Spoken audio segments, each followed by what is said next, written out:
দর্শক, আমি প্রদীপ কুমার নাথ টিভি10 শিলচরে আপনাদের স্বাগত জানাচ্ছি। দর্শক, আজকে অষ্টম দিন ইসরায়েল এবং ইরানের মধ্যে ভীষণ এবং ভয়ঙ্কর যুদ্ধ চলছে।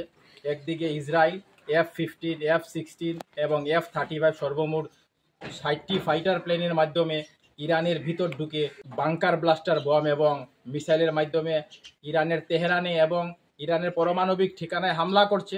আর অন্যদিকে ইরান তাদের ডান্সিং ব্যালিস্টিক মিসাইল এবং ক্লাস্টার বোমের মাধ্যমে ইসরায়েলের উপর হামলা করছে। ইসরায়েলের তেল আবিব, জেরুজালেম, হাইফা সহ বিভিন্ন এলাকাতে হামলা করছে। এমনকি ইরান ইসরায়েলের হসপিটালের মধ্যে হামলা করে দিয়েছে। এতে অনেক নির্দোষ মানুষ মারাও গেছেন এবং অনেক জখম হয়েছে।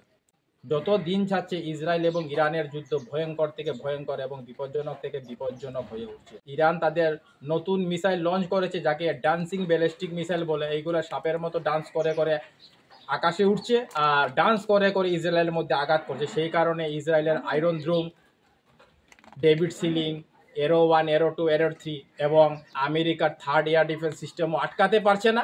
আর অন্যদিকে ইরান ক্লাস্টার বোমের মাধ্যমেও হামলা করছে ইসরায়েলের উপর। এই ক্লাস্টার বোম হচ্ছে ইরান একটি মিসাইল ছাড়ছে, আর যখন ইসরায়েলে হামলা করছে তখন একটি মিসাইল থেকে 3টি মিসাইল হয়ে যাচ্ছে, 3 জায়গায় হামলা। আমেরিকার রাষ্ট্রপতি ডোনাল্ড ট্রাম্প বলেছিলেন উনি ইরানের উপর হামলা করবেন যাতে ইসরায়েলের সাহায্য হয়। তারপরই রাশিয়ার প্রেসিডেন্ট ভ্লাদিমির পুতিন উনি বলেছেন আমেরিকা দূরে থাকাই ভালো।